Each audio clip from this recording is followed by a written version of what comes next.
वाहिगुरु जी का खालसा वाहिगुरु जी की फतेह। वाहिगुरु वाहिगुरु वाहिगुरु वाहिगुरु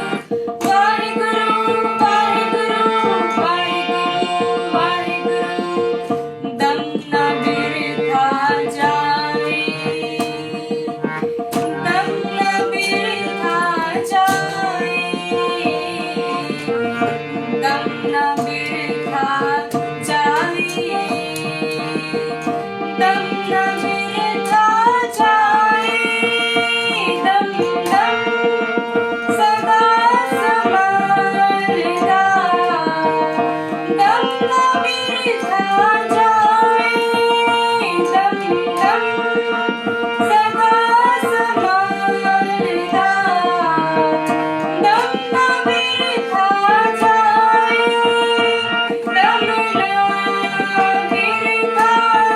जाए, दम न बिरथा जाए, दम दम वाहिगुरु दम दम वाहिगुरु दम दम वाहिगुरु दम दम वाहिगुरु।